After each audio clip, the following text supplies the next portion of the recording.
Well, greetings and salutation, fellow members of Movie Club. Welcome to the new meeting of Movie Club.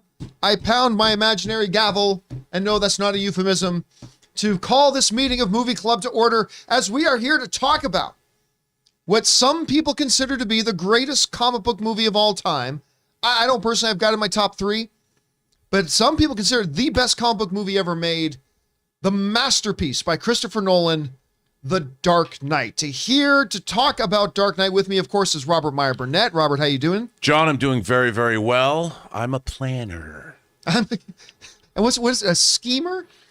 Is that what it is? A schemer? Schemer.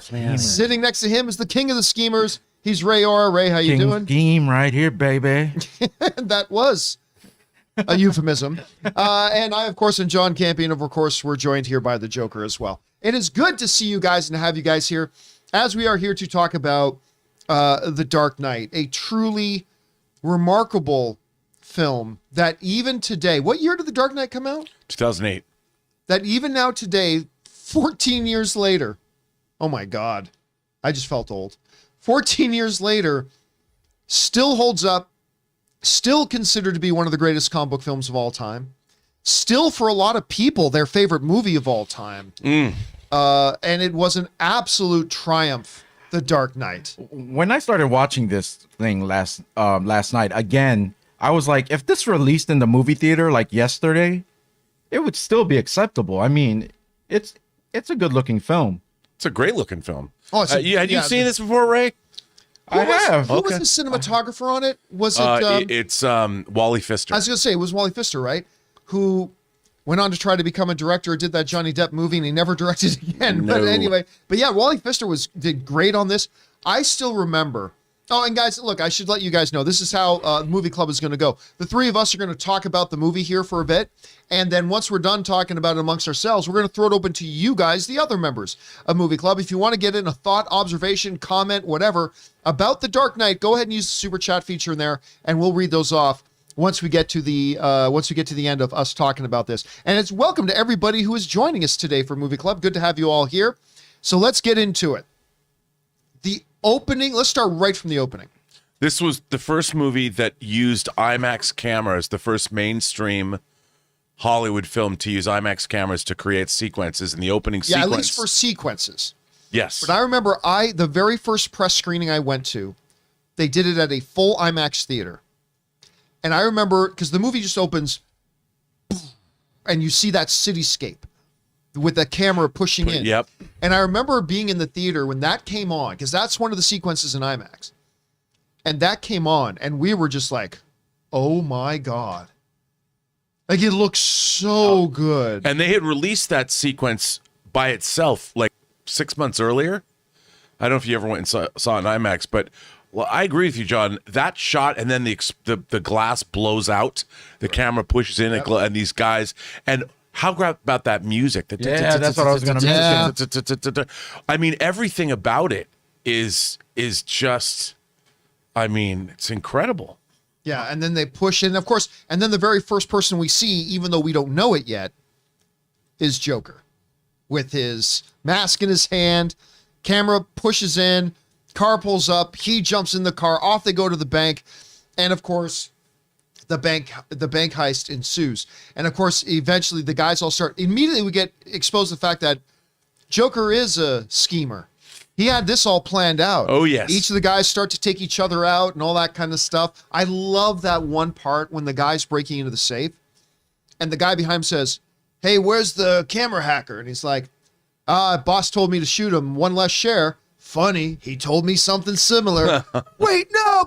It's like, oh my God. As soon as that, I'm like, okay, this is going to be fun. And there's so many, this whole sequence is very evocative of Michael Mann, you know, about like the bank heist in Heat when they take down the bank in downtown LA. It's so, I mean, and it's really elegantly photographed. There's no real shaky cam here. It's just, it's this beautifully composed, it's muted colors, and you're immediately drawn into this world. There's a realism establish, as opposed to say the at the beginning of Batman and Robin with the people on skates, Right. as far away from this as possible. I mean, this, one of the great things about this is it immediately establishes a tone.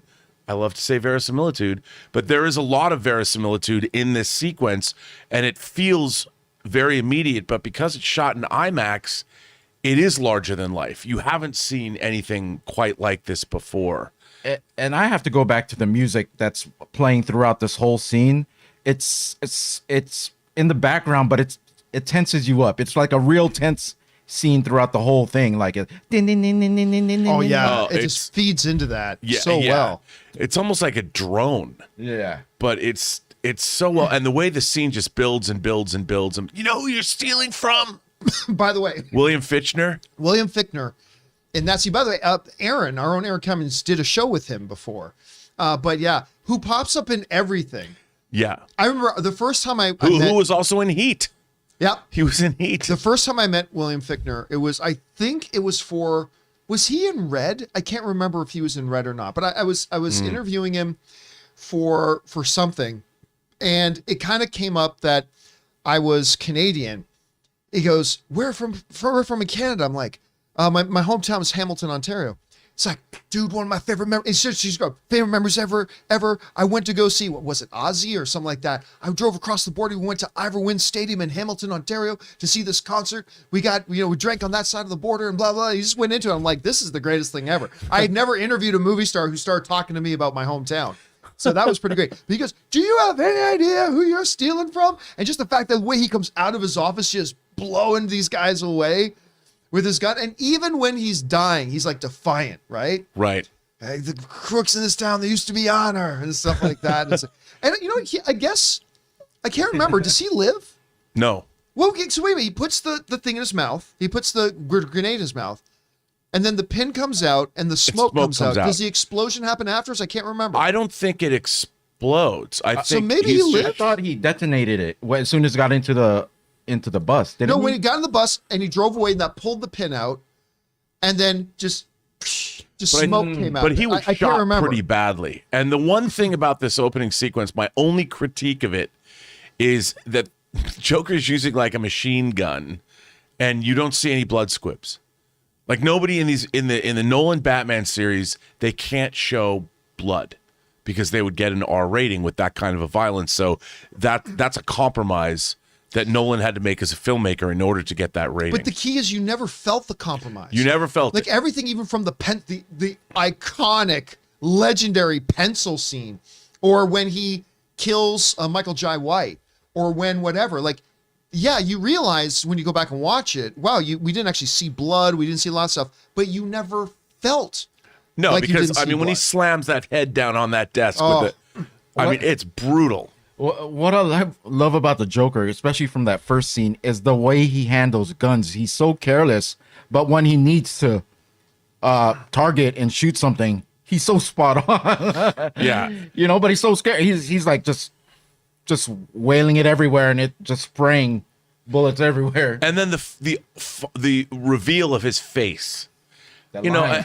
the line, makes you stranger. And What do you believe in? What's so great about yeah. that is it announces that this is not Jack Nicholson's Joker. Oh, right away. This is a man, who has a deeply scarred face, and the makeup he wears is more like war paint than anything else. I mean, there's no care, and when it's just smeared all over his face, which makes him that much scarier. And by the way, we're going to come across this at some point anyway, so let me just bring it up now.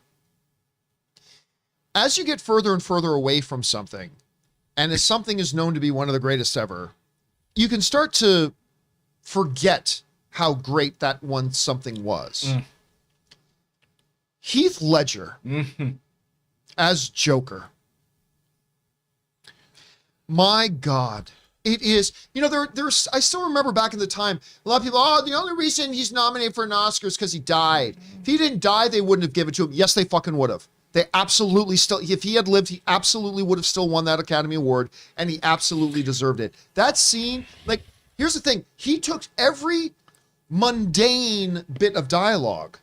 Like, I remember when they called him crazy. He's talking to the mobsters, right? He goes, I'm not crazy. I'm not. I mean, even just the way he says that, right? It's like, oh my goodness. By the way, I have a really good friend that worked on this film and was on set, and he, it's one thing to read the dialogue as written. The thing that people forget about this performance is that he truly created something that wasn't on the page. His line delivery and the way he decided to do all that, the lip smacking and the tongue and all that, this is what makes a great performance. You can't explain to somebody, you can't go, what I'd like you to do is this. That's not how actors work. This was something that he had brought from himself internally, and that's why you're absolutely right. They didn't give this to him because he died.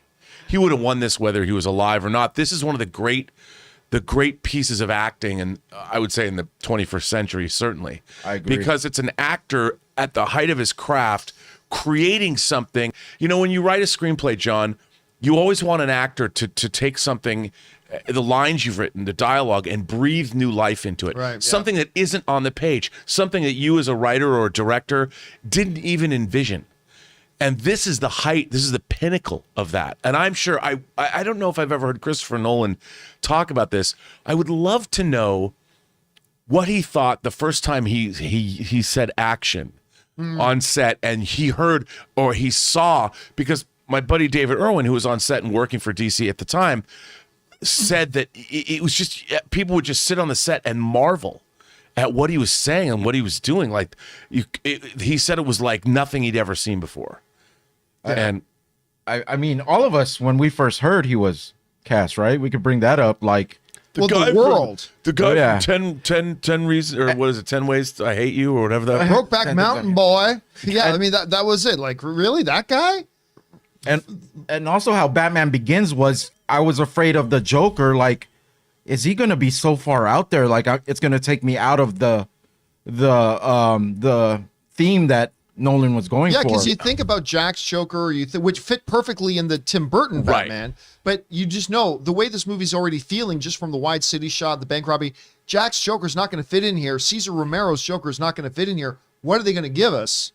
Well, and I think that opening scene established what they were going to give us. There's a reality here and a craziness, and I think that also, this movie is as much about the Joker as it is about The Dark Knight. It's about Batman, because that whole scene when he walks in and addresses the Gotham underworld, if you want to do something, you should get paid for it, or whatever he says. And if you're good at something, my father always told me, if you're good at something, never do it for free. Never do it for free. And I mean, that's a long scene where you're really establishing who this guy is and how he just doesn't, I love when he has he opens up his jacket showing all the grenades, and he's just kind of looking around. He his thumb. He has the little thumb ring. And they never doubted for a second he would off himself to kill them too. Right. They never doubted it for a second. Actually, throughout the movie, he kind of wanted to die. Yeah, he was Many careless. times, like when Batman's riding the bat paw at him, he's, come on, I want you to do it. He knows, Batman can't even hear. He's like, I want you to do it. I want you to do it.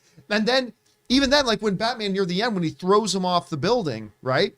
He's like laughing. He's like, yeah. And then almost like a disappointment when Batman catches him by He was like, the way they played that. That part was so cool. I didn't expect that in the theater when he actually got out of the truck that had just flipped over, and I was like, oh no, he's going head to head against Batman on the bat cycle or whatever you call it, and he just stood there and was like, come on. Even in an interrogation room, he was like just laughing at Batman, and he's trying to beat the crap out of him. Oh, he was loving it. Well, yeah, absolutely. He was loving it. That's the Joker I love. Like, that's the crazy Joker from the animated movies.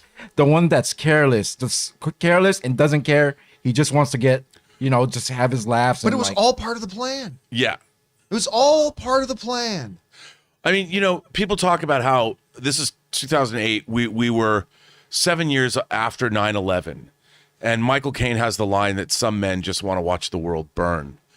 And the idea that what he represents complete chaos, complete anarchy, and I don't think he really cares one way or another what happens.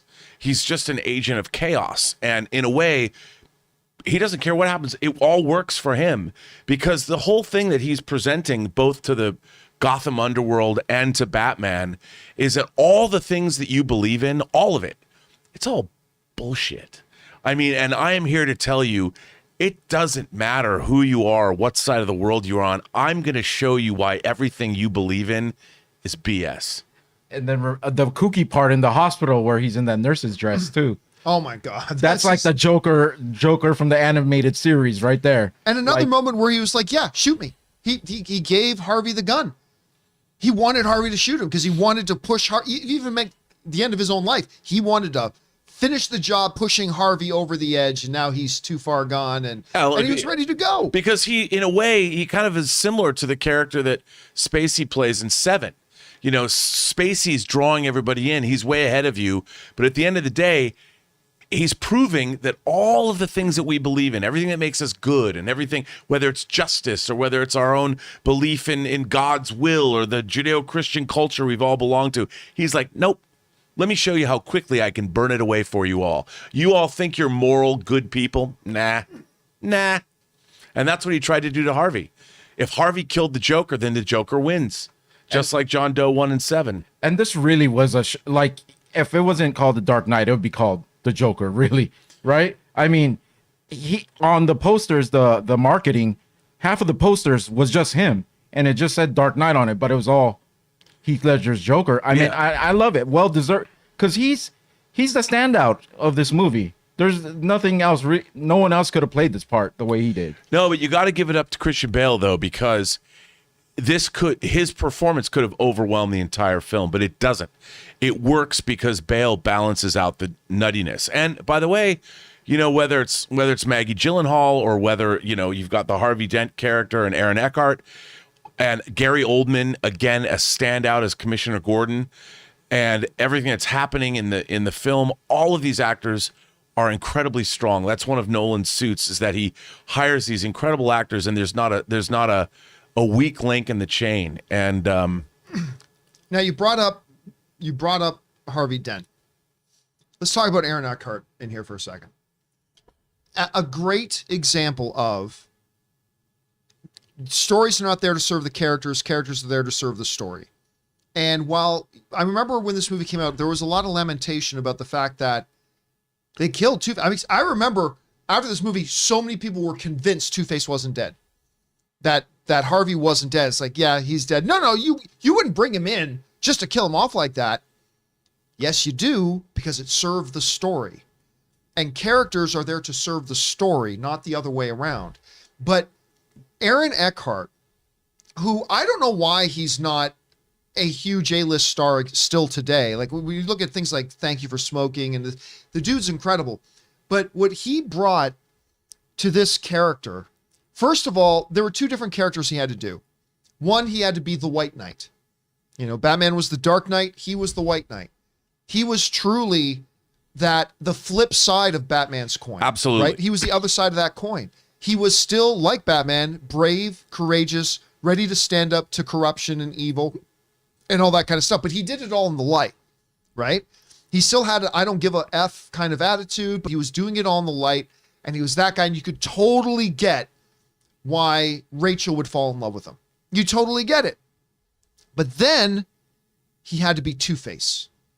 And by the way, the visual effects on Two-Face to this day are disturbingly realistic.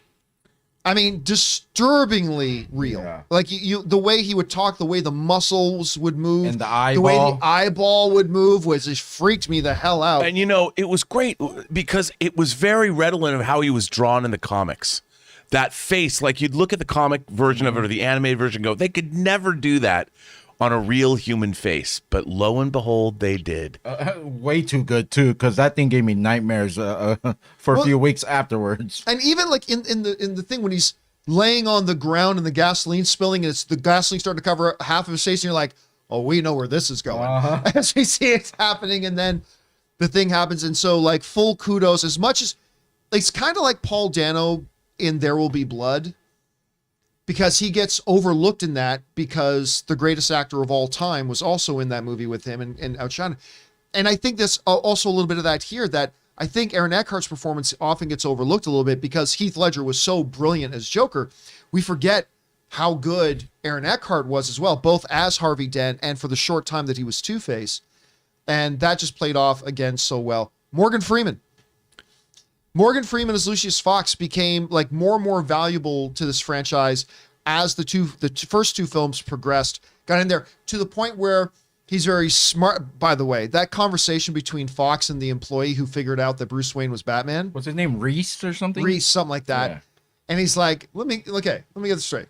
So one of the richest, most powerful men in the world who goes out at night and beats criminals out to a bloody pulp with his bare fists.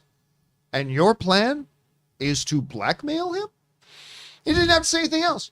By the way, he can get in and out of China, the whole bit. And even at the end, standing up to Bruce and saying, all right, I'll help you this one time. But then as long as it's here, I'm resigning. Yeah. Consider it my resignation. Yeah, this will be my resignation. But Bruce already figured that out. Saying, no, he knew Lucius wouldn't stand for this. So he had it self-destruct. So he was all good. But Morgan Freeman, we mentioned Gary Oldman was fantastic in it. While I love, damn it, who played Rachel again in the first one? Katie Holmes. Katie Holmes. As much as I thought Katie Holmes was perfectly good in the first one, a little miscast, but perfectly good. Maggie Gyllenhaal just seemed to fit the role a little bit better. She carried herself the way, like she presented Rachel in a way that I saw what Bruce saw in her. Right. Whereas I didn't really see in her what Bruce saw in her in the first film. I got it this time. Not saying that she's not as good of an actress as Maggie Gyllenhaal. I'm just saying their approaches, I thought Maggie's worked a little bit better. Yeah, I agree. I mean, I thought Katie Holmes in Batman Begins was, you still saw a lot of the little girl that she was presented as in the opening of the movie, where you met her and Bruce playing together in Wayne Manor as young kids. When she grew up, she looked too sweet almost to be just the way she looked. She was too sweet. She wasn't as hard-edged as you wanted her to be. Whereas Maggie Gyllenhaal, I believe she could tear it up because she too, working with Aaron Eckhart, they were going after the corruption in the city, and they've been doing it for a long time. And you had to believe it because I didn't necessarily believe Katie Holmes as this character. I thought she was good, but did I believe her? Well, see, here's the thing. Being Gotham, Maggie Gyllenhaal brought a New York swagger to the character. You know what I mean? Whereas Katie Holmes had that Sweet Town, Alabama still kind of feel to her. Yes. And it's like, and that's great. It's just that Maggie's approach fit the character a little bit better, I think. I actually thought they should switch movies. Like Maggie would have been better in Batman Begins, and Katie Holmes fit The Dark Knight more, just because she was in distress, like, you know, right before. I think it came off. But also, I thought one of the ways that this movie was an improvement as well, when you're watching the combat scenes. Look, the combat action scenes are still not the strong point of these Batman movies. But I did feel like the combat in this thing, like even when, like near the end, when he's having to take out the cops, because the cops are there to shoot the wrong people, he realized. But even in that, you could just tell it was shot better. You felt like you were in the action a little bit more and better. So that was actually, I thought, one of the ways that this movie kind of stepped up. We got a much better look at the underworld. Like instead of just seeing Carmine, now we see Maroni, we see all these. By the way, I don't remember what the name of the one criminal was, but the European one, the one who had to say about my dogs are hungry, like whatever the Russian mobster. Yeah, I don't know if he's supposed to be Russian or if he's supposed to be whatever, but I mean, I thought he was great. Yeah. I loved him. I love the whole cry. I love that scene where they're meeting in the kitchen, have like the council of villains and whatever. The one where your Heath Ledger then comes in. By the way, I love that scene in there when they have, I forget the Chinese businessman's name, but he's on the TV. He goes, I know a rat when I see him. And he's a squealer or whatever it was. He's whatever he calls it. It was great. Oh, so good. And I have to say, you know, I always kind of went back and forth on the idea that, Batman and and Lucius Fox, and they mount a... By the way, Lau. Yes, people in the live chat, Lau. Yeah, Lau. They mount an extraction in Hong Kong. Now, I always kind of thought, that scene's great.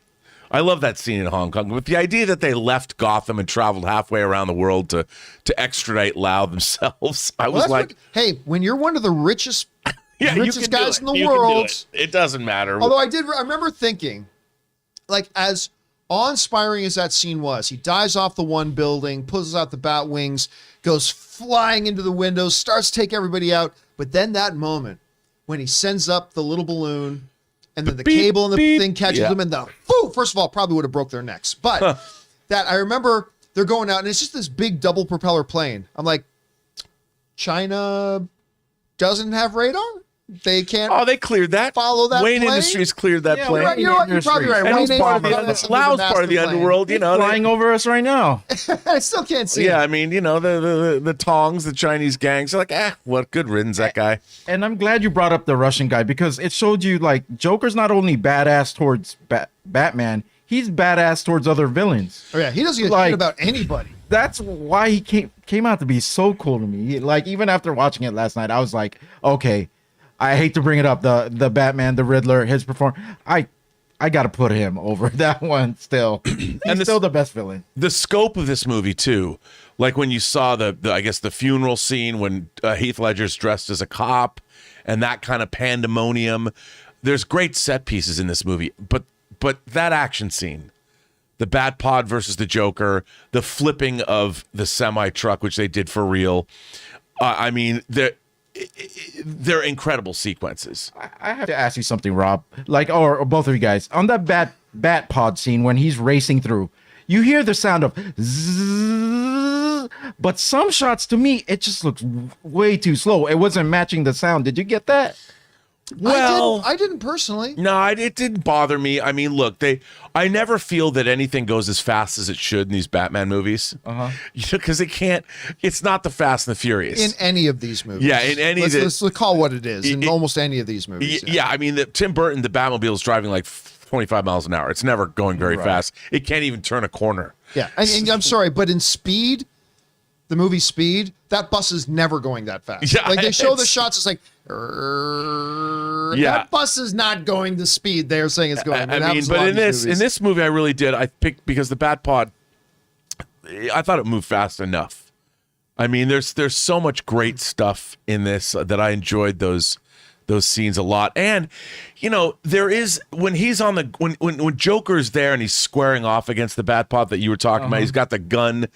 I mean, the Joker, this is could be the end of the world for him. He could be losing his life. The Joker could be losing his life in any one of these scenes. He might have been in the hospital when it blew up. You know, he might have been killed by these villains. He doesn't care. He just wants to cause chaos and disorder. One of the things you remind me of this scene is when Batman is down, right? And one of his henchmen try to grab his cowl off and he gets electrocuted.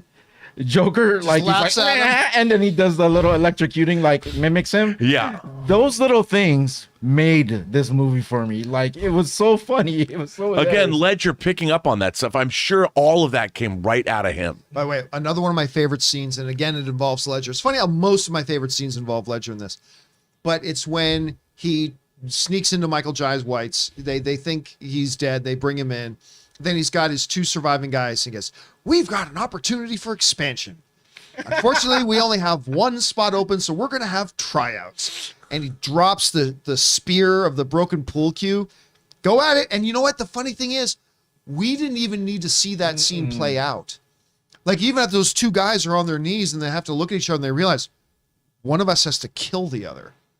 I mean, one of us is going to die here. I mean, that's just it. And I just remember, oh my God, this is so good. This is so well done. It was brutal without even having to see anything. Yes. Half of the movie. It's just, I'll give you this idea in your head. I won't show it to you.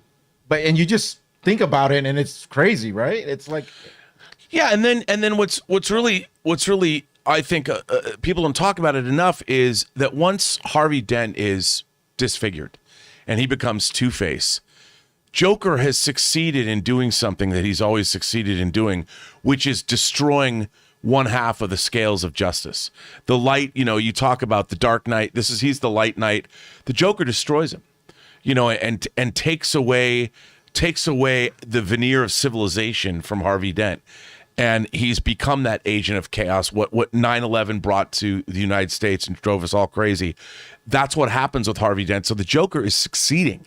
So as he moves through this story, the Joker is sowing the seeds of discontent. He is slowly but surely beginning to rip Gotham City apart. at every level.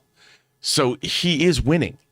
And I love that throughout the film, that it just becomes more and more and more dangerous for everybody because the Joker does not care. And when he's having that big conversation with Batman near the end of he's talking to him about like, oh, they need you now, but the moment they don't, they're gonna toss you out. They're gonna like all this kind of stuff. And the thing is, I got the sense that all throughout this movie, than when he's making up his backstory each time, other than that, he's always telling the truth, or at least what he believes to be the truth. Right. Right.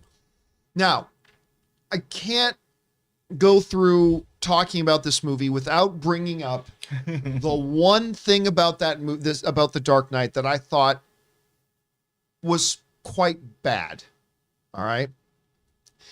And that part, it's based on when the premise of a scene or a sequence of scenes is so misplaced, it kind of takes you out of the movie a bit. And for me, that part of the movie was the 2 ferry boats scene. It was so fairy tale nonsense, Right. that it actually takes me out of the movie for a bit. So for those who forget, the basic premise is the Joker set up bombs on these 2 ferries. One is filled with criminals, one is filled with average citizens. And it says, you each have the trigger to blow up the bomb on the other person's boat. If you do that, your boat lives. And if neither of you do, by midnight, both boats blow up. And number one, the criminal boat would have been tripping over themselves to get at that trigger to blow up the other boat. Like, I'm sorry. I mean, it's nice, this fairy tale, the people of Gotham believe in good. I mean, that sounds great. That's a nice line. But also on the citizens ferry, right? Like, amongst these regular people, there's also like, there's this one mom that the camera keeps going to with her little boy. There is no fucking reality in any multiverse where a mom with her child will not fight hungry lions to protect her child. And there is no reality in any multiverse where that mom goes, you're not killing my son, and taking that thing and blowing up the boat of criminals, especially with Joker introducing the fact that, well, like, you cannot blow up the criminals, but if you don't, at midnight, we're just blowing them up anyway. So really, to the citizens, we're not losing anything here. Like, those guys are going to blow up at midnight if we don't blow them up. But the only difference is we'll all be dead. And I get it that they wanted to set up this big philosophical triumph of Batman over Joker.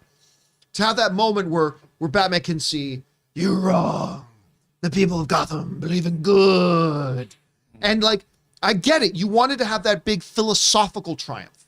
The one time the Joker was dead wrong. But it was such bullshit that it kind of ruined that part of the movie for me, to be honest with you. Well, what's really interesting is when you watch this back, you realize a lot of people have complained, obviously, in the Batman, that they haven't liked the third act. Well, the third act has a lot of similarities with the third act of this movie. The difference is that in the third act of the Batman, it is Batman himself that rescues the people of Gotham, and the people of Gotham recognize him as a savior, as a thing. So Batman is directly involved with the city of Gotham, answering the question Batman has asked, have I made a difference in this city? And we actually see Batman leading the people of Gotham out, and people are like, well, he's just leading them out of this destroyed thing. But he's the symbol now. You know, he's gone from being the vigilante to being somebody who's recognized as bringing justice, where I don't like the fact that Batman himself is removed from this equation in this scene. You know, it's turned over, and it's like, okay, but the people of Gotham, they're not doing this because of Batman. Batman's just got to hold his breath and be like, oh, I hope they do it. Yeah. You know, and I thought that was in a way, it's kind of a mistake. I mean, I know then you go back in, and like, I would love it if the Joker was on one boat and Batman was on the boat of convicts and Joker was on the boat of regular people. And so it became they're staring each other down where but that's the movie that wasn't made, but something along those lines. That's like a Joker scenario. Like that's a typical Joker scenario. The two fairies. It just didn't translate well into a movie. Right. But I will say the payoff of that bullshit when now Batman and Joker, Batman has thrown Joker off the building, caught him by the leg, and brought him up. The scene that follows, to me, where some people will look at it and say, but it's just two guys sitting there talking. Yeah, to me, it's one of the most profound moments of the entire movie, because he's got Joker hanging upside down by the leg now.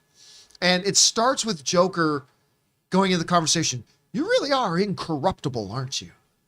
And it's like, you can't kill me because whatever. And I can't kill you because you're just too much fun. I think we're destined to be doing this. Right? That whole thing. I got goosebumps as Joker was talking to him about that, right? About how I can't kill you. You can't kill me. We are destined to do this probably forever. And I'm like, oh, and we never got to see it. No, I know. We never got to see it. But so even though I didn't like the fairy thing, the payoff of that scene was, chef's kiss. Yeah, and all the rest of it, I mean, the rest of the film is it's such a, look, this movie's wildly entertaining. It's wildly entertaining, but it has a pulp sensibility to it. I mean, it goes right up to the line of being too over the top, but then it never is. And that's a really hard thing to do. The tone of this movie is very difficult to capture and keep going. And I think that this movie, if nothing else, is probably the most fun Batman movie. I watched this movie and I just think this movie's delish. And much credit to Hans Zimmer throughout the whole thing. He played the themes that needed to be in the places they should have been. Oh, yeah, the score. Well, it's almost atmosphere. It's almost like it's a metronome. Exactly. Ticking, giving you the pace. Yeah, it's not even a song sometimes. It's just little sound effects he'll put in there that accompany other sound effects. And yeah, this movie doesn't need Kiss from a Rose to make you feel emotional. By the way, don't talk shit about Kiss from a Rose. Dude, I love Seal. I'm a huge Seal fan. I remember watching this in theaters, and when he lets go of the Joker, it was like a lot of fans like saying goodbye to the actual actor. I mean, I shed a tear in the theater. I don't know. Oh yeah.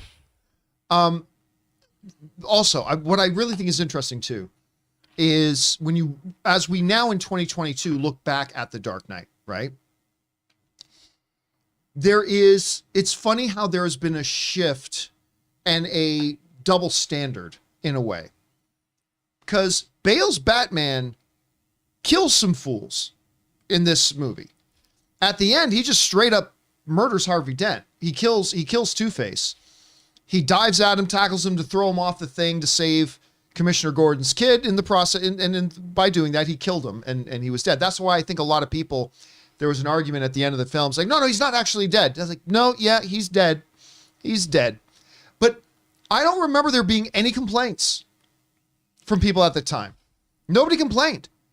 And I think it was Mr. Sunday Movies that actually has a really good kill count of when Bruce Wayne does things that, I mean, again, he never sets out to kill anybody, but so he kills Two-Face at the end and nobody bats an eye because of course he had to save the child. There was no other, I was either that or the child dies, right? So nobody died. But oh my goodness, today, if Ben Affleck does something mean to somebody in a Batman movie, Batman would never do that. It's like, yeah, he would. He's branding people. Yeah, he was branding, not killing them. No, he brands me, he kills people too. I mean, I think, look, in I've never had a problem. If you're watching the animated series or something, it's fine to say Batman doesn't kill. But in the real world, the conflicts that you see in this movie, people are going to die just in the process of what's happening. And it's not like Batman doesn't set out to kill. And if he can prevent somebody from dying, he will. Or if he can prevent somebody else from taking justice into their own hands and killing someone because he doesn't want them to have that on their conscience. But, Batman's going to rock and roll and do what he has to do. He's just not setting out to murder people. I threw away all those rules or whatever things that apply to Batman from the very beginning of this Nolan trilogy. That Batman not killing just wasn't that important to me. I mean, I wanted a good movie. You know what I mean? If he had to kill some people and it made sense, kill him. But by the way, there's also, this is a great thing that I always talk about too. There's a scene where he's got Maroni. Maroni says to him, "You should have done your homework, pal. I'll survive this fall. I'm counting on it." And he drops him. But I'm like, that's like a 3-story fall. And I'm sorry, but if you're standing on the ground and fall over the right way and hit your head on concrete, there's a good chance you may die. You drop a guy 3 stories onto concrete, that guy lands the wrong way, he's dead. Oh yeah, but the writers didn't write. The writers wrote it, so he just broke his ankle. Okay, but he would have died. Anyway. That scene was right after Rachel Dawes died, so I get his anger. Oh yeah, I'm surprised he didn't kill him. 100%. I'm surprised he didn't kill him, to be honest. No, I agree. It's never that aspect of that has never bothered me, and it depends on the world that they set up. I mean, look at in Batman v Superman. Look at how armed his Batmobile is. It's got cannons on it. For God's sake, what's it supposed to be doing? We said goodbye to the Tumbler, or at least the first Tumbler in this movie too. Oh yes, we did. Yeah, it was kind of like watching the Enterprise blow up for the first time. Not quite. Self-destruct. Boom. But how? But so try. It's hard to now because we know what happens. But go back to 2008 when we were watching this movie for the first time, and the one wheel on the Tumbler starts spinning, and then the Bat Pod, like it's like he was driving a Transformer, but the Bat Pod comes shooting out. I'm like, what the hell just happened? That was so cool. It was, and that is like the coolest looking motorcycle vehicle I have ever seen in any movie ever. That look thing at was the guns so cool. mounted to that thing. Oh yeah, cannons. It's got cannons on the front of it too. They did a whole special feature on the DVD for just the Batpod, how they created it. That's some guy testing it out. It doesn't really go that fast, for real. No, it can't. But, they try to make it look faster in the movie. But, yeah, that thing was awesome, especially you could see the Tumbler deconstructing itself before it explodes. Yeah. So let's talk for a second about then one of the big plot devices in the film, because they decided to touch on an issue in the movie that would be very relevant today. The issue of invasion of privacy and stuff like that, when Bruce makes that device that basically turns everybody's cell phones into a mass eavesdropping device so he can literally spy on anybody and everybody in the city. And it's neat that he built it and that he built in a thing where only Lucius Fox could do it. But if he's the guy who built the machine, he would be able to figure out how to use it without Lucius Fox.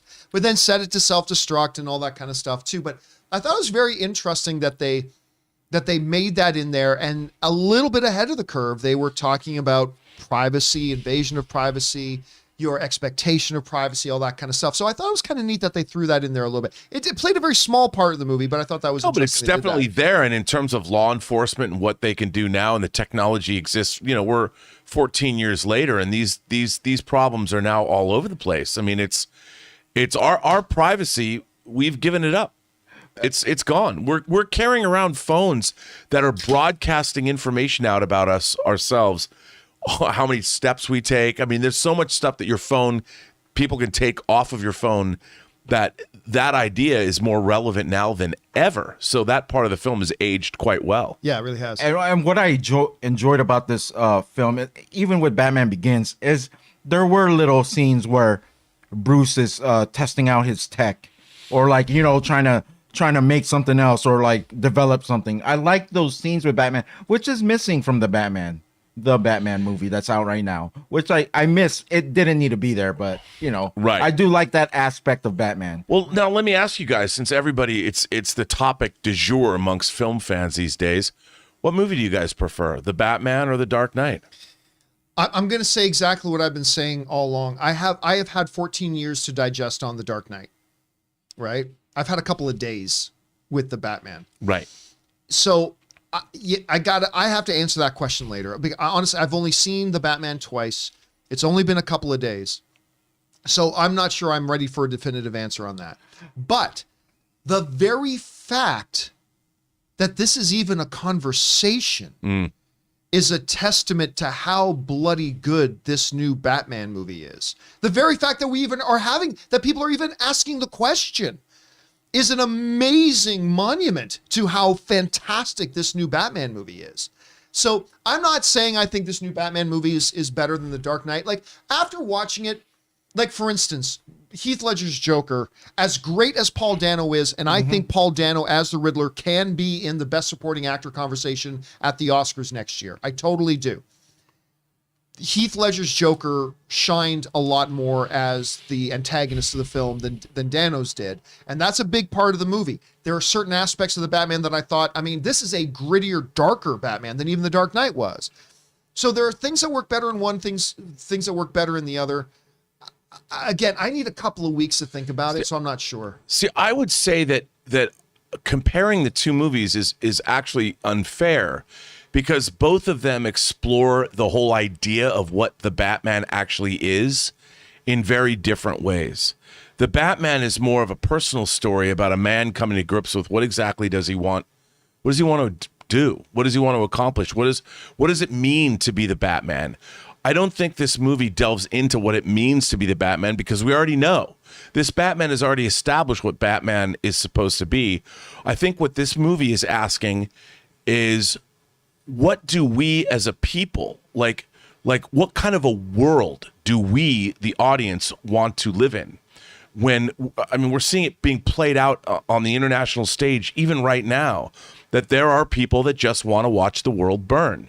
And if people like the Joker exist, what are we going to do? What is Batman going to do about that? And what are our institutions going to do as well? And I think that it asks that on a bigger scale, whereas the Batman is asking it on a much more personal level. And it's delving into a different part of the Batman character. So I think both of these movies actually are explorations of the Batman character, but from different aspects. And I think they both work together very, very well.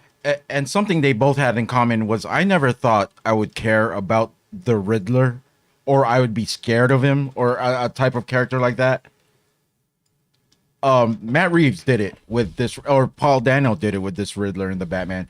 It's same thing with the Joker and Heath Ledger. I never thought there would be a terrifying Joker, but he was terrifying with the things he did. I enjoyed it because I'm just, a piece of crap. But but in a way, I just want to let people know who are watching live and in the live chat. I did put up a poll to ask our viewers that very question. I mean, since it is the topic, the whole reason we're talking about The Dark Knight today is because the Batman opened this past weekend. We were talking about, so I put that out there for people. For those of you who are watching live, you can go ahead and take the poll about which one do you prefer, the Batman or the Dark Knight. Let me ask you this. What if, I believe in all my heart, if Paul Dano was given the Joker role, he would play it just as good. It would be different. Yeah, but it would be different, but he would do brilliantly. Yeah. So like, no I'm not taking anything away from Paul Dano and his Riddler. Everything Heath Ledger did with this character, the little things he added to it, just took it over the top. I mean, it's one of the best performances. By the way, with a little over 300 votes right now, the Dark Knight, I honestly thought the Dark Knight would win this by a landslide with people, but the Dark Knight is at 59%. The Batman, it's at 59%. The Batman is at 41%. So anyway. Well, that's pretty surprising that it's that close. But I think, the Joker might as well have descended from Asgard. He's literally Loki, who's come down from the skies to play with humanity. Whereas Paul Dano is one of us. Paul Dano, in a way, like the Batman, comes from a broken home, an orphanage. He didn't have parents at all. And we're seeing the Riddlers of the world. We've seen them for the last 20 years. We saw them in Columbine. We see them every day. Yesterday in Iowa, there was a drive-by shooting at a school.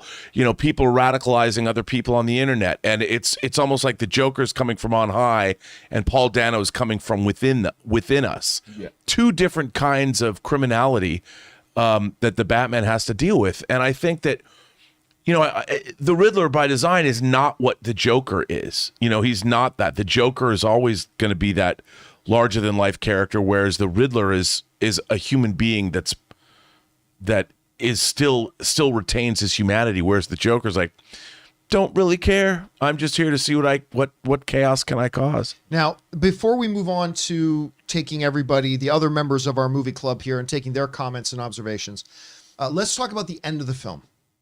So Batman has just killed Harvey. Harvey's dead, and they are now faced with the dilemma. That, by the way, the dilemma's a little flawed. I'll talk about that in a second. But it's like, okay, if the world finds out what Dent just did, it'll overturn every case he's ever tried and convicted. He'll come across as a corrupt and blah, blah, and we can't have that happen. And the only way to protect the city is to embrace a lie. I killed him. This was me. This was all me. Everybody that Dent killed, I killed. and I'll be on the run. And then Gordon's talking to his son and says, now we have to chase him. We have to chase him so he can be the hero. And I can't remember, he's not the hero we need, he's the hero we deserve, or the other way around. I can't remember exactly. But that was one of the purest moments of heroism I've ever seen in a superhero movie. Where he's like, I will destroy myself. It's one thing for a hero to be willing to lay down their life. Yeah, I'll risk my life to save the world. Like, he was willing to destroy everything that he had built for years, how he's seen, how he's perceived, wanting to be an idea of hope for the city, but realizing he can't be. And the only way to save the city right now is to become the bad guy. And I love that. Now, the one problem I had with that premise is I think any court in the world would have said, he was just blown up. He wasn't mentally all there. So no, this doesn't overturn every case he's ever tried. He just went through a massive trauma, but still one of the best moments of heroism I think I've ever seen in a movie. What do you think about that? You're right, but it's also the payoff of what Harvey Dent said. You live long enough to see yourself become the villain. Yeah, you either die the hero or live long enough to become the villain. And that's what Batman is doing. I mean, in doing this, he's actually doing exactly what Harvey Dent had said would happen. You know, and even though it's ironic that it happens to the Batman, it pays that off. So thematically, it works really, really well. As much as we might, I mean, what it doesn't do is it doesn't absolve us. You know, we're still left with, we human beings, the dwellers of Gotham, we have to be told a lie because we can't handle the truth. You know, we can't deal with the ramifications of that. We're not strong enough to look at Harvey Dent and see what happened to him and how it was a tragedy. They have to manufacture this lie to keep society in check. And I think that in itself is the real problem, that they can't tell the truth. I love the way how Gotham is this huge city, but sometimes it reminds me of a small village. Yeah, I mean, look at us. We're so divided. You could ask people, you could go into the country right now and say, do you think that this was a right thing to do? To set up Harvey Dent and Batman as the villain? Half the people in this country would say yes, and the other half would say absolutely not. That was a terrible ending. There was a lot of sun in this Dark Knight. Yeah, too. the Dark Knight has a lot more sunshine than the Batman does. Not a lot of sunshine. People get out during the day. The sun doesn't appear enough in the Batman to even qualify for Best Supporting Actor. Like that's how it's more of a cameo. The sun makes a cameo in the Batman. All right, guys, listen. We could talk about the Dark Knight all day, but we're going to go over now and hear what you guys had to say about it. So let's get over there right now and get to it. And we are going to start with, where are we at? Moto Wassam writes in 3 of 3. I don't even see 1 or 2 of 3. Nope, not there anywhere. It's not a riddle. I love, yeah, it's not a riddle. I love this movie so much. And Ray, The Terminal is awesome. And I love it. Again, thank you, John, Rob, and Ray for this awesome movie club. Well, thank you for being here and being a part of our movie club. This is our 5th. It feels like we just started doing movie club. This is our 5th movie we're doing. That's crazy. It's absolutely nuts. All right. Comic Nizer writes, the opening heist scene to me is one of the best openings of all time in a movie, and the pencil scene gets me every time. The opening is fantastic. Like, I still, in terms of like comic book movies, I still put like X-Men 2, Nightcrawler's Assault on the White House. That still might be my favorite opening to any comic book movie. The opening of Shang-Chi with the story of Wenwu being told. I mean, I loved, but this opening as well was just absolutely incredible. Absolutely fantastic. All right, next up, we got Topher Rocks who writes, I saw this film at 3:15 a.m. on opening night. I was blown away. This might be the best paced movie I've ever seen. When watching Ledger, I didn't see him at all. I only saw Joker. I love this movie. It's my favorite film ever. And I'm glad you brought that up because we didn't mention this. And by the way, Topher just sent in a $20 super chat for that to support us. Thank you so much for that, Topher. This is a nearly perfectly paced movie. Mm-hmm. The cadence and pace of this movie is almost flawless. Like, I don't know how Nolan lost his way a little bit with Tenet with pacing, but The Dark Knight, like that's a hallmark of a lot of Nolan films. The pacing is normally absolutely brilliant. Oh, yeah. Like, you never felt tired. Every scene has a purpose and lays the groundwork for something. And you just always feel like the movie is moving forward. It never feels like it meanders. You know what I mean? And they did a great job with that. And you're not alone, Topher Rocks. I think a lot of people who consider The Dark Knight their fair. For me, I think it's okay. Take the Batman out of it. Take the Batman out of it. All right. Because we were just discussing, I'm not sure whether I like the Batman more than but take that out of it for a second. To me, The Dark Knight is my third, I think the third best comic book movie ever made. I still think the original, the first Avengers movie, like redefined comic book movies and all that kind of stuff. I think the first Avengers movie is the best one. I think Logan is my second favorite. But The Dark Knight for me, even 14 years later, is still my top three. We'll see what happens with the Batman later on, but it's a damn great movie. All right, next up, Jerome writes, do you think Joker had a plan, or he really was a dog chasing cars and found it interesting how everything he does put everyone in no-win situations? He absolutely had a plan.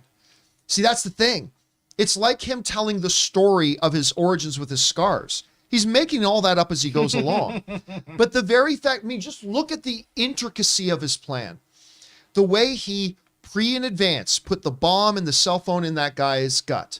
The whole plan of attacking Dent, but getting caught. He was planned the whole time that was going on, that he, at the end of this, I'm going to get captured. I'm going to go in there. We're going to set off the bomb. I've already got my guys in place ready to kidnap Harvey Dent and Rachel Dawes to take them to separate places. We've already set up the bombs and explosives and all there. He was thinking 18 steps ahead. So yes, he says, oh, everybody's got their plans and they're schemers. He's a planner. He absolutely is a planner. Not only is he a planner, but I think he plans like he's reading a choose your own adventure novel, because he knows there could be 5 different scenarios to the outcome of each one of these things that he's planning on. And he realizes whatever 5 things happen, the rest of my plan's still going to work. So he has to make sure he's planning even further ahead, in the sense that he loves the chaos that he's going to cause. And that's part of his plan too. And at times in this movie, he even makes Bruce Wayne look dumb. Like that part at the window where Bruce Wayne just opens the blinds and then the gun goes off or whatever. And then all the cops point their rifles at Bruce Wayne's window while he tries to shoot the mayor, right? Oh, yeah. All right.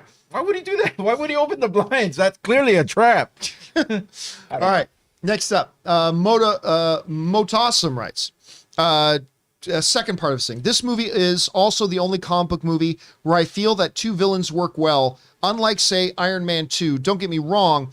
I love Marvel and the MCU. I prefer it over DC, just my opinion. But did this movie really have 2 villains? I mean, the reality is Two-Face is in a heartbeat of the movie. I mean, it's not till the very end that he's in that hospital and we visit him there, and then he comes out and threatens Jim's son. So I don't know that I would say that this is, I mean, yeah, there are several bad guys, but there are like lots of Marvel movies, lots of DC movies have several bad guys, some that work, some that don't. But yeah, I don't really consider this a 2 villain movie, really. All right. Ladislav writes, oh, where do we go? After rewatch, I am shocked that I probably prefer Begins over Dark Knight. It had more heart, although the scene where the big scary prisoner on the ship was awesome. Nice to see some humanity in Gotham. And of course, that was Tiny. Yep.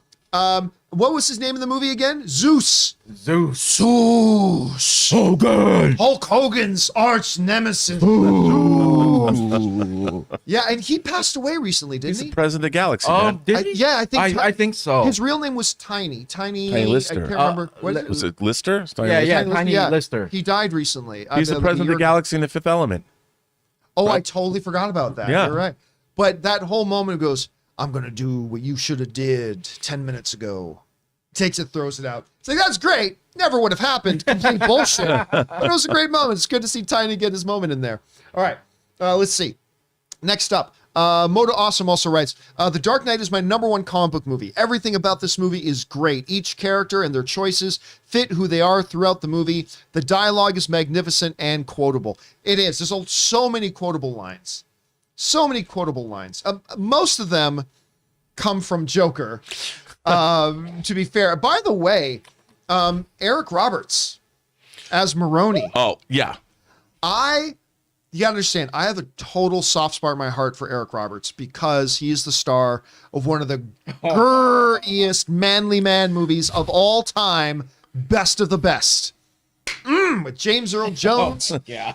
Don't worry, I won't go into the whole Dahan speech again, but that's why I got a big soft spot in my heart for Eric Roberts. Hey, you're entitled. It's okay. Yeah, and you're also entitled to go every time you talk about Best of the Best. That's the only movie he says that sound to. Does that sound? So good.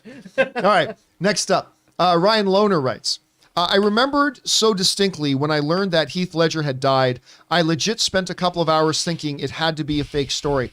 I still remember exactly where I was when I found out. I was at Lionsgate headquarters, and they have a screening room at their headquarters, and I was watching a Jason Statham bank heist movie. I think it might have even just been called Heist. I can't remember. And I think it's The Bank Job. Is it called The Bank Job? Is that called? No, yeah, no, it's no, a remake of The Bank Job. No, you're thinking of the one with Incredible Hulk boy, Edward Norton.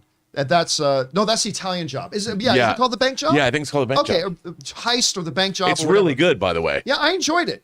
So I remember after the movie was done, me and the 30 other journalists who were in there, we walked out of their screening room into the foyer, and the first thing, of course, that all of us do is turn on our cell phones. And there was dead still silence as everybody was turning on their phones, and we were all seeing the same thing. Message after message after message of Heath Ledger died. And I remember standing there, and all of a sudden people in that foyer kind of looking up and then looking at each other, like, and just without saying anything, like understanding what we all just found out. And I'll never forget that. I'll always remember exactly. Do you remember where you were? I don't remember exactly where I was, but it was the Joker, and there's another role he played. He played Skip Engblom in Lords of Dogtown, who owned the shop where all the kids came to get their surfboards and skateboards, and it was based on Stacy Peralta's documentary about the beginning of Dogtown skates. Who directed that? Wasn't that? It was what's her face? Yes, the one James Cameron's ex. Isn't? No, that way it wasn't. No, it wasn't. It wasn't. Anyway, Catherine Bigelow. I forget. God, who's what? I love that movie, and I can't remember who directed it. Somebody in the chat will say it, but he was. It's based on the documentary Dogtown and Z-Boys, but Lords of Dogtown, his performance in that, I mean, no one's going to remember it as much as they remember the Joker, but he was equally as good in terms of creating an indelible character. And I couldn't believe it. I was like, that can't be right. Because, when somebody's that promising of an artist and we're robbed of what they could give us if they had continued on in their career, it was just a damn shame. And it was a lethal concoction of prescription drugs. It's not like he was a drug addict. It's the same kind of thing that happened to Prince. You're suffering from pain. Catherine Hardwicke. Catherine Hardwicke, yes. I remember being who directed the first Twilight movie, right? I remember being going to check the mail, and Anne pulls up. I think she was driving my older sister's and old Acura Integra, the black one. She pulls up, and she's super bummed. I'm not sure if she was crying or not. It looked like she was crying, but she told me, and I was like, "From the Knight's Tale guy?" She's like, "Yeah." And at that time, she had a poster of him on her wall. That's because if you ask Anne, she was deeply in love with him. If you ask Anne, what's the big quintessential Heath Ledger? It's Knight's Tale. I would have never watched that movie if she didn't put it on and just force me to watch it. Like, she would try to put it on every single time I was down there. It's not my type of movie. It's a romantic comedy. It's not I don't like older night movies. She puts it on. I watched it like 3 straight times the day after that. It was so good. It was so fun. But she was completely sad, and I was like, I can't believe this happened. It didn't hit me until after we saw The Dark Knight in the theater, where I said, I'm not going to see something like this ever again. And I still haven't. All right. Next up, we go to Ben Rayner writes, 8 out of 10 for me, 90% of the film I love. The last act with Two-Face feels rushed. It's great, but rushed for me personally. You know what? I wouldn't say it's rushed, but I can understand how others feel it maybe came across. Like, for me, it still worked. A little on the fast side, but it still worked for me. It didn't feel rushed, but I can understand why it did feel a little bit rushed to other people. You know what I mean? So I can see where you're coming from on that, Ben. To me, it's more about the two fairies thing, but other than that, yeah. All right, Peyton Null writes, still don't get the logo. Is that the bar is that a bar of soap? Oh, part logo for movie club. If you don't understand, we can't talk about the logo. If you don't understand what that is, we can't talk about it. It's just got to say there, Peyton, we are not allowed to talk about it just for that. Okay, somebody in the live chat will tell you, Peyton. All right, Jerome writes, how did y'all feel about Tiny Lester, a.k.a. Debo, from Friday, that prisoner who threw the detonator out the window? As you know, the actor died in 2020. We were just talking about that, Jerome. Yeah, I look, to me, he was always the guy who would fight Hulk Hogan. I mean, he was Zeus. And I remember seeing him in that movie and being so happy to see him in that movie. And it was a great moment. Again, I don't believe for a second there weren't murderers and whatever on that thing who wouldn't have dived for that trigger and blown up the other boat instantly. But still, that was a very, very good moment. He's always terrified me when I watched him in like the Hulk Hogan movies. It's still, and he's the only one on that ship, believable, who would be able to do that and not get his butt kicked. Yeah, everybody would respect him. Yeah. Right? Everybody would respect him. He's the only guy in that boat who could have done that. All right, next up. Paul Kem writes, it still blows my mind that Heath Ledger was only 27 years old when he filmed this movie. I always assumed he was older than that. Yeah, I did a double check. Actually, Rob, you and I were talking about this before we started the video today. I was like, dude, how old was he again? And you mentioned he was 27. I'm like, it's hard to believe. Like he comes across as a guy in his late 30s. I mean, there's a wisdom to his. There was a wisdom to all of his parts. I mean, he was a really gifted actor.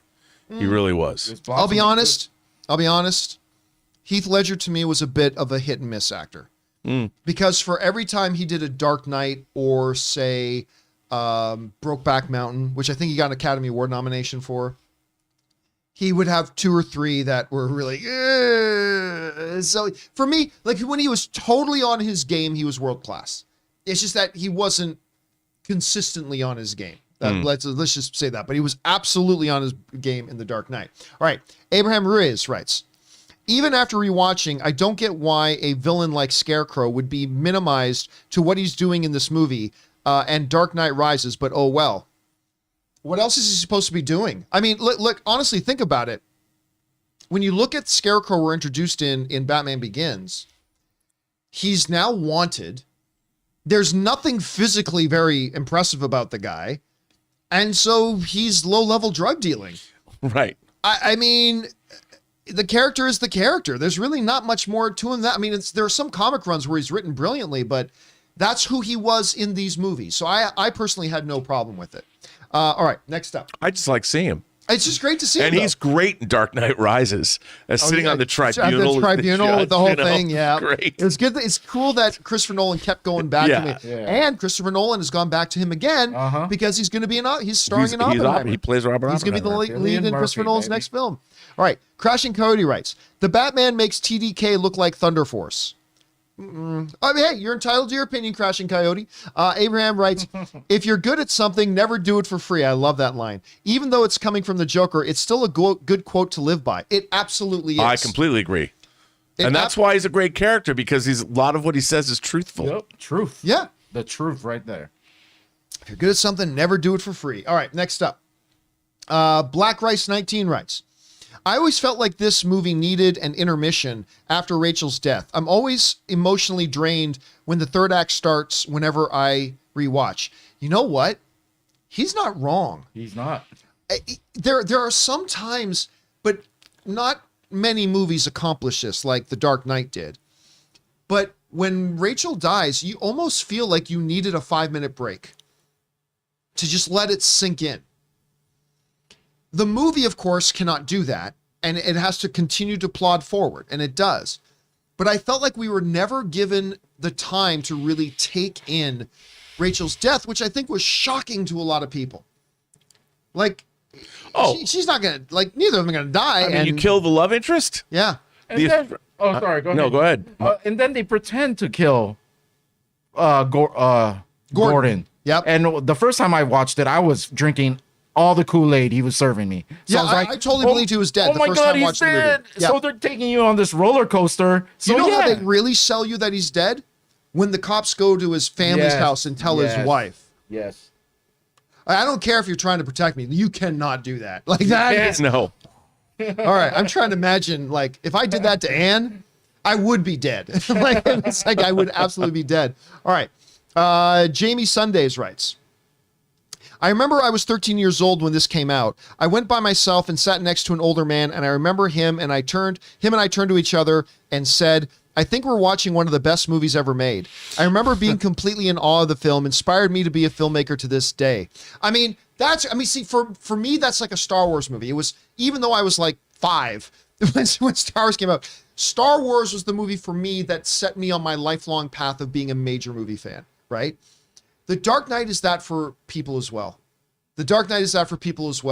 Iron Man is like that for some people as well. Shawshank Redemption is like that for some people. It's one of those quintessential movies that for a lot of people, it's like, that's the movie that made me fall in love with movies.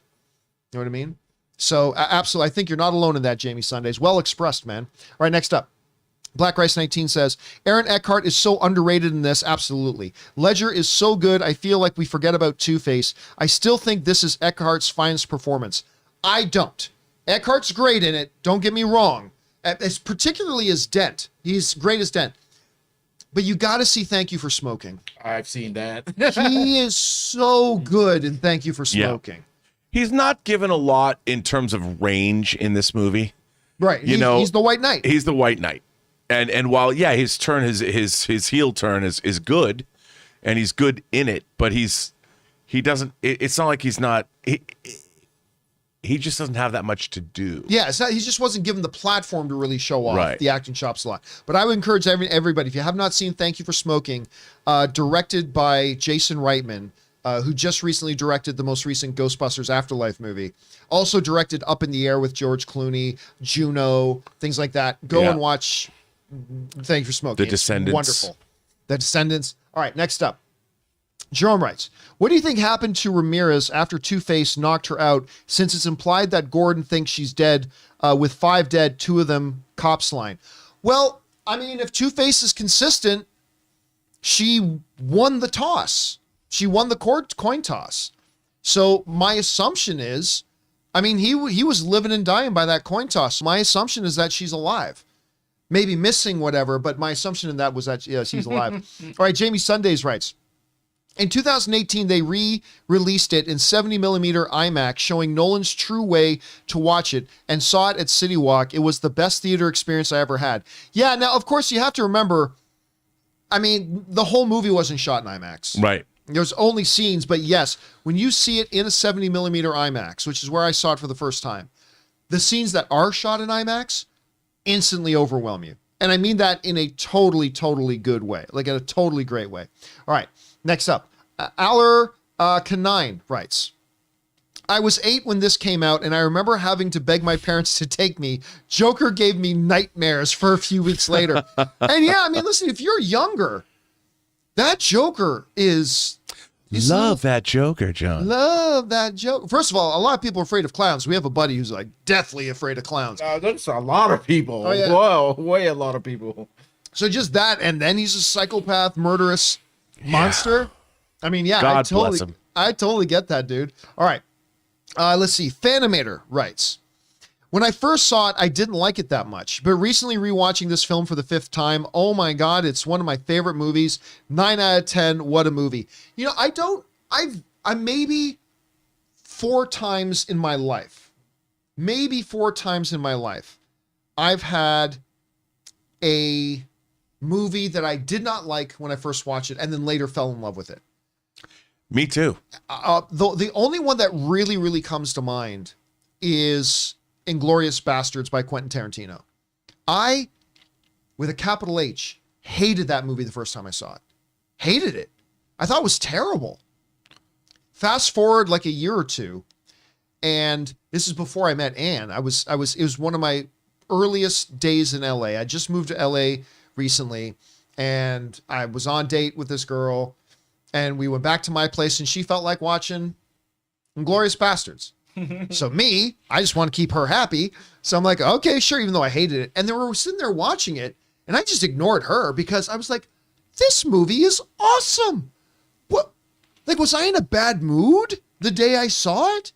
Like, I it just left me confounded. Like, why did I not like this movie? It is now my favorite Quentin Tarantino movie. I love that. But again, that's only happened out of the 4, 5, 6,000 movies I've seen, that's only happened 1, 2, or 3 times at most. But do you have one that's like that for The you? one that sticks out the most is The Talented Mr. Ripley. Oh, I've heard a number of people mention that. I don't know why I hated that movie the first time I saw it. It was on Christmas Day, and I think I was monstrously hungover, and we went and saw Any Given Sunday and then Talented Mr. Ripley. And I think that's how we saw Talented Mr. Ripley first. And I adore that film. Adore it. I could watch, especially the first 40 minutes when they're in Italy, I could watch that forever. I love that movie now. And really Love likes it too. All right, next up. We got Jerome writes, how many people do you think Batman killed here? Again, I keep referencing back to this video. Mr. Sunday Movies did a Batman kill count video. Yeah. I think he had it up to 3 or 4 in this movie. I can't remember. Again, if you guys haven't seen that video by Mr. Sunday Movies, you should go watch it. It's pretty good. Fanimator also writes, Heath changed the line from the script so well. Yeah, I mean, and Christopher Nolan gives his actors some leeway, because remember, he'll do several takes. He'll say, do it just the way it's written, and then he'll give the actors some flexibility to try to improv a little bit and see how it works, and then he'll be willing to keep that. He works with actors very well. And I think it's important to remember, in comparisons with the Batman 2, is that this movie is based on a story by David Goyer and Christopher Nolan, and the script was written by Christopher Nolan and his brother Jonathan. Yes. So he wrote this script the same way that... Story by David Goyer. David Goyer. And this is totally an auteurist vision the same way the Batman is. So I think they make an interesting compare and contrast. You know, Erin, our own Erin Cummings, she dated David Goyer for a while. I did not know that. I think she mentioned that on our show once before. I was like, yeah, she The dated. first movie I ever edited was written by David Goyer. Really? Arcade for Full Moon. There you go. There's so many David Goyer connections Telling here. you. All right. He's short. Let's see. Michael Johnston writes, no matter how many times I try, I don't see HL. Heath Ledger. Oh, Heath Ledger. Ledger. Yeah, I mean, he disappears into his role in this movie, man. He's just incredible. Addison writes, for being a dark film, the colors are actually quite vibrant in this movie, whether it's lighting from fire or the color grading as a whole. True, but after seeing The Batman, I don't know that I consider The Dark Knight all that dark of a movie. Yeah. I mean, really, it's like... Oh, look at the beginning. In the middle Yeah. of broad daylight.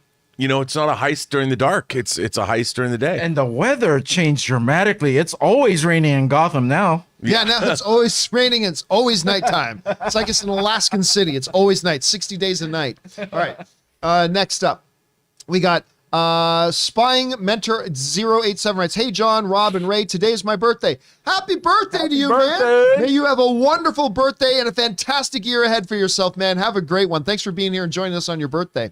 All right. Suthius writes, I remember seeing this on the big screen and just saying, oh shit, when the tumbler got all messed up. Then I said, oh shit, when the bat pod exploded out. Coolest shit I've ever seen in a long time. Again, today we see it and we know it's coming. So it's like, yeah, that's cool. But you take yourself back to the first time you saw it. And I remember losing my freaking gourd when the bat pod ejects out of the thing and seeing the tumbler with the wheels that are about 7 feet thick and rolling around. And however they made that work, because it explodes out forward and does the whips around, and you know, it's so cool. You know, it always bothered me why he had to get into that position to control the Batmobile, since the least amount of armor's right there in the front.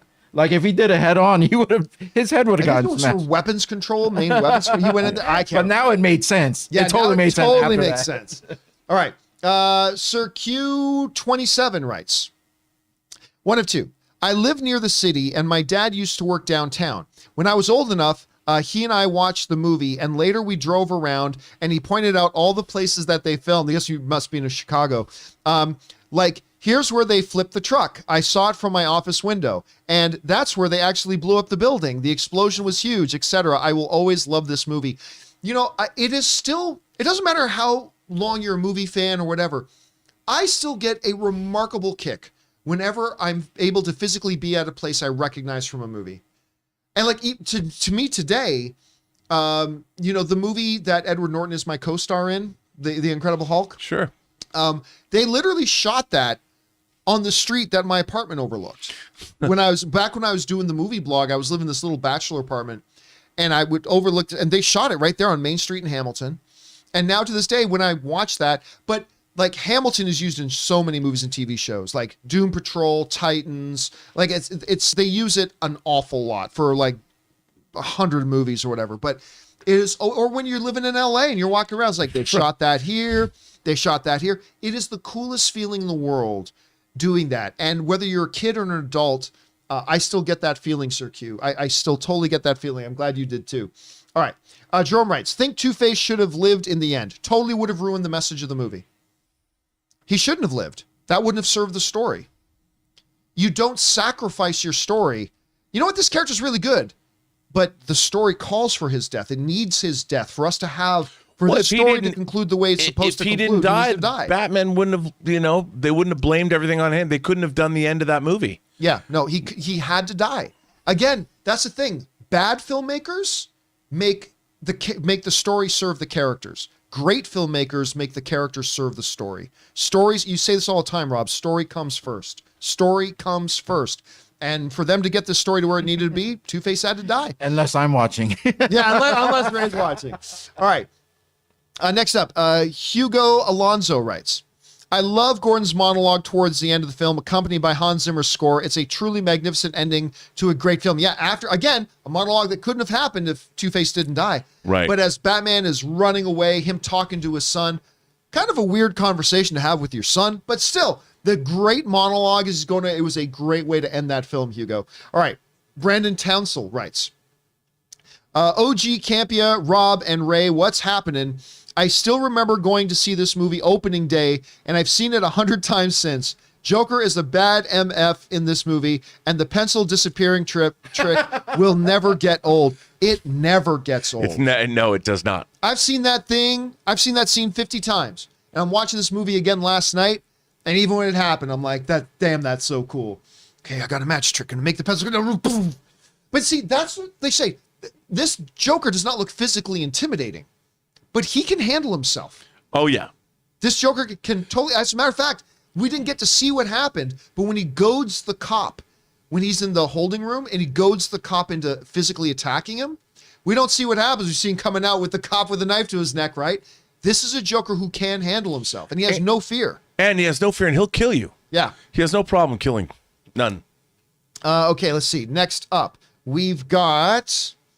Nathan Winning writes, I'm just so happy the Batman is at least in the same conversation as the Dark Knight. I love both these movies. Oh yeah, that's the thing. That's the beautiful thing about being a film fan. We don't have to choose one. We can prefer one over the other, sure, but we don't have to pick one.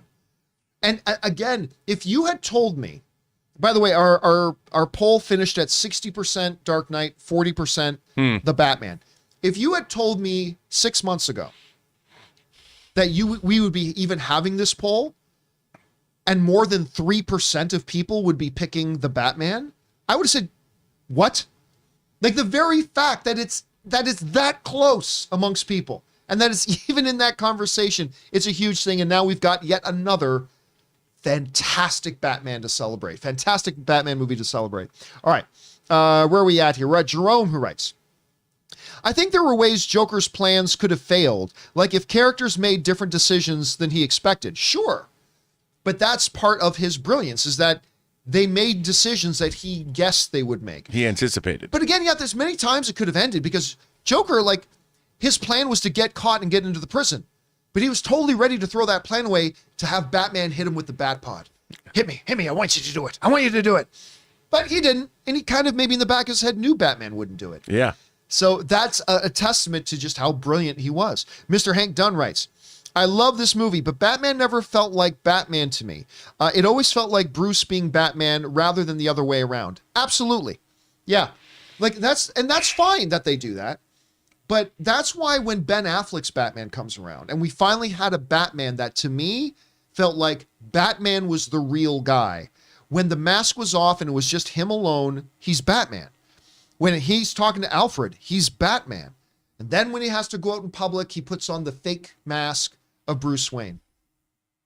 And that is one thing that, as great as Christian Bale's Batman is, they never got that. All you gotta see is him, when him and Alfred are talking about things, like he's totally Bruce Wayne. He's not Batman. No. So Bruce Wayne is the real guy. Batman is just the mask he puts on. once you get into Ben Affleck, and as we get into Robert Pattinson as well, they've made that philosophical shift where Batman is the real guy and Bruce Wayne is the other guy. But again, it worked for this movie. It works for this franchise. And yeah, so there's that. All right, next up. Ishmael Montoya writes, watching this film today and hearing your analysis, I can now accept that the Batman is my new favorite Batman. John, it's your turn to accept it. No, that's bullshit. I mean, if that's how, after I think about it, if that's how I feel, then that's how I feel. It's nonsense to think that's what it is and you just need to accept it. No, not at all. At some point I may come to the conclusion that I think it's the better one. But all I care about right now is that these are two fantastic movies. Right. And we get to enjoy them both. It's so, I mean, I tell you what, there was something really fun about having just watched The Batman twice and then watching Dark Knight last night. You know, it just, there was something really satisfying, gratifying about that. All right. Next up, Jetfire97 writes, I just showed my grandma this trilogy last weekend. Nice. And she loved it. She felt sad for how Dent's life turned sideways and enjoyed the action scenes. I mean, yeah, listen, there is a Shakespearean tragedy to the story of Harvey Dent. I mean, there always has been, like in the histories of the comics and stuff like that, but it's done so well in this. The guy who truly was the White Knight destroyed. And there is a Shakespearean level of tragedy to that. And what happens to him is so horrific. So horrific. Both physically and emotionally. Yeah. The loss of Rachel, the destruction of his face, the whole bit. Yeah. All right. Next up, we're getting close to the end here, guys. Brandon Beal writes, the CGI Two-Face reveal glued me to my seat. Man, I love this movie and love me some movie club. Keep bringing the great content. Well, thank you for being here, being a part of it, Brandon. But listen, we've talked about it already. But again, leading into it, I'm like, it's been a while since I've seen the Two-Face look. I wonder now how dated it might feel. Nope. No. That don't look dated at all. That looks like ILM could have done that today. It's amazing. Oh my God, so creepy. It lives in your nightmares too, man. All right, next up, Robert Goodwin writes, I love the Joker in The Dark Knight and 89 Joker. I mean, listen, I honestly think, and people, when I tell people, I really like Jared Leto's Joker, and I don't give a fuck that people think I'm crazy for that. I don't give a shit. I think there was a lot of really cool stuff about Jared Leto's Joker. I just think they misused the character. But when you look at the history of Batman, there's a very big challenge that faces every filmmaker.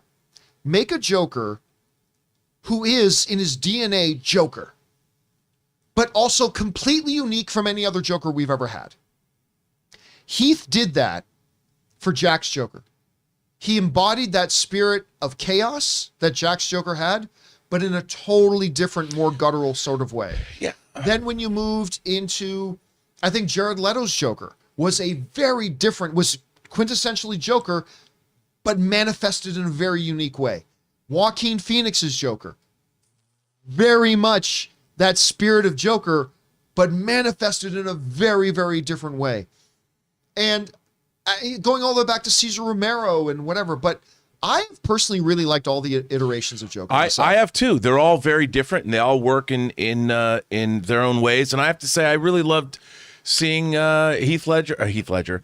I really love seeing Jared Leto come back in the nightmare sequence in at the end of the HBO League. one. Yeah, I thought that he really, for the first time, he got to shine and play. I see. You know where I think he really did?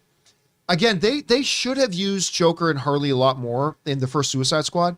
But one of my favorite Joker scenes, probably in my top 5 favorite Joker scenes, is the nightclub scene in Suicide Squad. When, who was it? Who was the gangster that came in? It was not Ludacris. It was Common. Common. It was, so Common comes in and he makes a comment about Harley Quinn. And then I don't give a shit what you think about that movie. That scene's awesome. It is awesome. That scene is awesome. Well, and it also shows you what it could have been. Yes.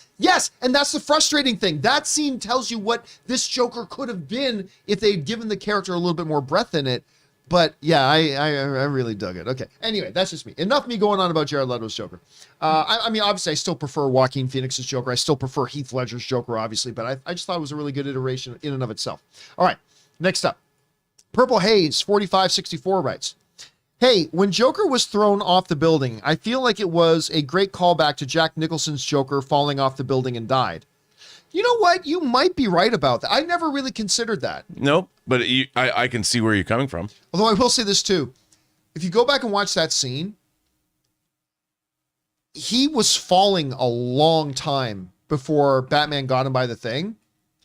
At that point, he was heading towards terminal velocity enough that he was falling long enough and fast enough that suddenly getting his leg jolted like that might have pulled his leg right out of his socket. Yeah, I'm not really absolutely. sure. But still, it was a great scene. I loved it. I didn't care.